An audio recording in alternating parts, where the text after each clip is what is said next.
بسم اللہ الرحمن الرحیم۔ عزیز طلبہ السلام علیکم۔ آج کے سبق میں ہم پڑھنے جا رہے ہیں حصہ نظم سے نعت،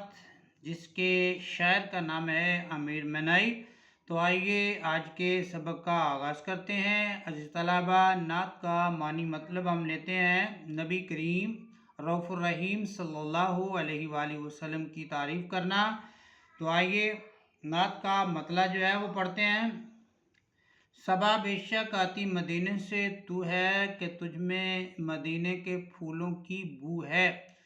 نعت کا جو پہلا شعر ہے، نعت کا جو مطلب ہے، اس میں امیر منائی کہتے ہیں صبا سے امیر منائی مخاطب ہیں۔ صبا کہتے ہیں صبح کی ٹھنڈی ہوا، تازہ ہوا کو، اور امیر منائی کہتے ہیں کہ اے صبا، بے شک اس میں کوئی شک نہیں ہے کہ تو مدینے سے آتی ہے، کیونکہ مجھے تجھ میں مدینے کے پھولوں کی باس محسوس ہوتی ہے، مجھے تجھ میں مدینے کے پھولوں کی خوشبو محسوس ہوتی ہے، اس لیے مجھے لگتا ہے کہ تو جو ہے مدینہ شریف سے جو ہے وہ آئی ہے۔ اگلے شعر میں کہتے ہیں سنی ہم نے طوطی و بلبل کی باتیں، تیرا تذکرہ ہے تیری گفتگو ہے۔ امیر منائی کہتے ہیں جب میں نے طوطی و بلبل کی باتیں سنی، ان کو آپس میں باتیں کرتے ہوئے سنا، ان کی گفتگو کو جب میں نے سنا تو کیا ہوا؟ تیرا تذکرہ، تیری گفتگو، وہ تیرا تذکرہ کرتے ہیں، تیرا ذکر کرتے ہیں، اور وہ تیری ہی گفتگو جو ہے وہ کرتے ہیں۔ جب طوطی اور بلبل جو ہے وہ نبی کریم صلی اللہ علیہ وآلہ وسلم کی گفتگو کرتے ہیں تو گفتگو میں وہ کیا گفتگو کرتے ہوں گے؟ وہ نبی کریم صلی اللہ علیہ وآلہ وسلم کے حسن و جمال کی باتیں کرتے ہوں گے، آپ صلی اللہ علیہ وسلم کے معجزات کی باتیں کرتے ہوں گے، کمالات کی باتیں کرتے ہوں گے، آپ کی محبوبیت کی باتیں کرتے ہوں گے۔ تو امیر منائی کہتے ہیں میں جب ان کی گفتگو کو سنتا ہوں، ان کی باتیں سنتا ہوں، تو وہ آپ صلی اللہ علیہ وآلہ وسلم کا تذکرہ جو ہے وہ کرتے ہوئے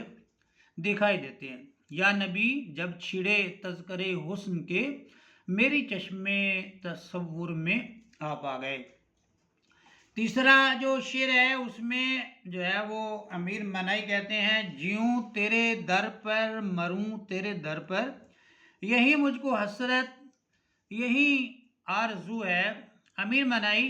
نبی کریم صلی اللہ علیہ وآلہ وسلم سے اپنی محبت کا اظہار کرتے ہوئے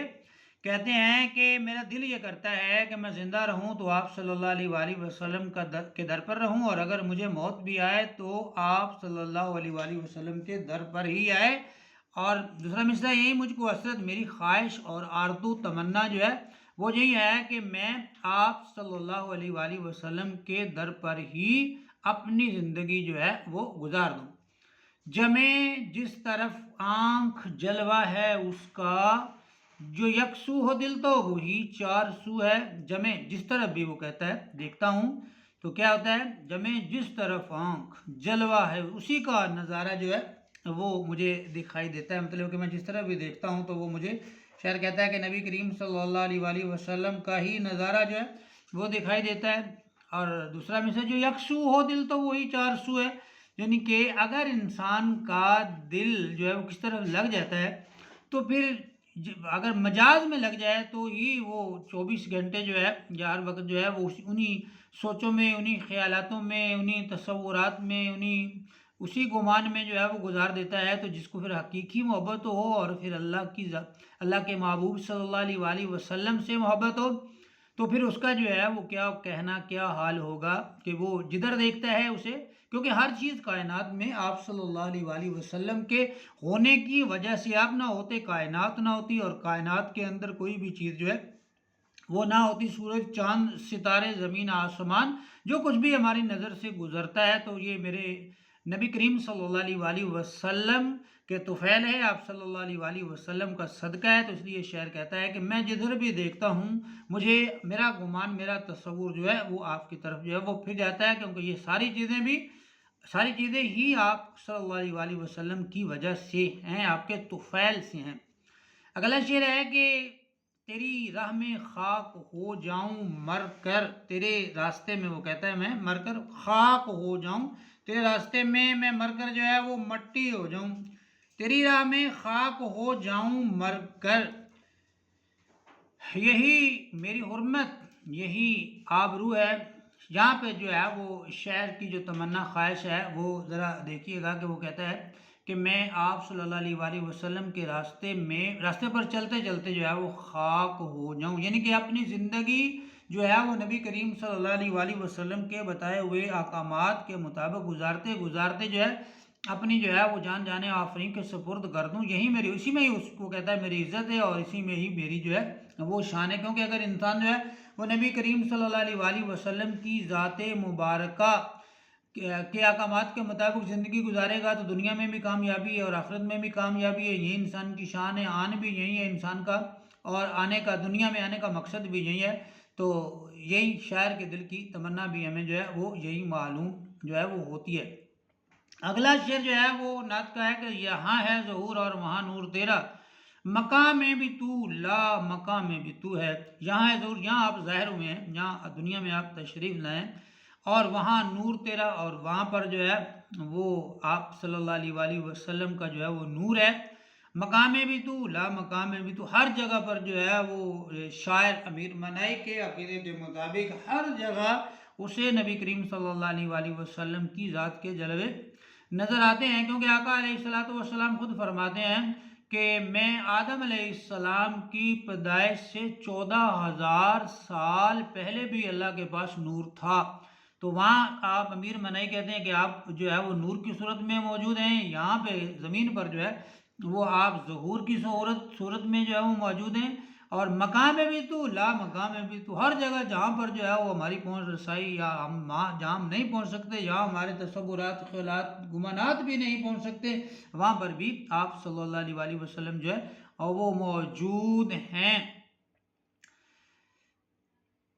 نعت کا جو آخری شعر ہے وہ ہے جو بے داغ لالا،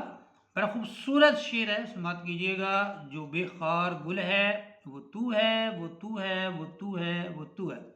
اچھا یہاں پہ جو ہے وہ جو سمجھنے والی بات ہے ایسی طلبہ ہوئی ہے، جو بے داغ لالا، جو لالا کے پھول ہوتے ہیں نا وہ داغ کے بغیر نہیں ہوتے، ٹھیک ہے۔ یہاں پر جو ہے شاعر نے جو ہے وہ کچھ اور کہا،